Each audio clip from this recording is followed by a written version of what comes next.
அது என்னமோ தெரியல. இப்ப இருக்கக்கூடிய சின்ன பிள்ளைங்களாகட்டும், இல்ல பெரியவங்களாகட்டும், எல்லாருக்கும் அந்த பேல்பூரின்னா ரொம்ப பிடிக்குது இல்லைங்களா? இப்ப வாங்க ஈஸியாவும் செய்யலாம். வீட்ல இருக்கிற பொருள வச்சு எப்படி செய்றதுன்றத பார்க்கலாம். ஒரு பவுல்ல பொடியா நறுக்குன வெங்காயம், தக்காளி, கேரட், மாங்கா, கொத்தமல்லி எல்லாத்தையும் பொடியா நறுக்கி ஒரு பவுல்ல சேர்த்துக்கோங்க. கூடவே மிளகாய்த்தூள், ஆம்ச்சூர் பவுடர், சாட் மசாலா, உப்பு, சர்க்கரை. நான் வந்து டொமேட்டோ கெட்சப் பதிலா சர்க்கரை சேர்த்துருக்கேன். அதுக்கடுத்து எலுமிச்சம்பழ சாறு 1 டீஸ்பூன் அளவுக்கு சேர்த்துக்கோங்க. இதுக்கடுத்தது வறுத்த வேர்க்கடலை நல்லா டேஸ்டியா இருக்கும். ட்ரை பண்ணி பாருங்க. அதுக்கடுத்து உடைச்ச கடல கூட சேர்த்துக்கலாம். வறுத்ததா சேர்த்துக்கோங்க.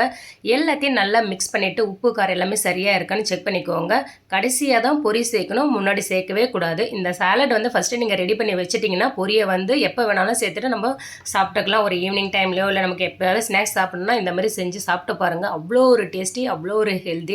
இது கூடவே இன்னும் கடைகள்லாம் பார்த்தீங்கன்னா, புளி பேஸ்ட்டு, அதுக்கடுத்து புதினா சட்னி இது எல்லாமே ஆட் பண்ணுவாங்க. இதெல்லாம் இல்லாமலே நம்ம வீட்லயே ஈஸியா சிம்பிளானத வச்சு இந்த மாரி செஞ்சு சாப்பிடலாம். அவ்வளோ ஒரு டேஸ்டியா இருந்தது. ட்ரை பண்ணி பார்த்துட்டு நம்ம சேனல மறக்காம சப்ஸ்கிரைப் பண்ணுங்க.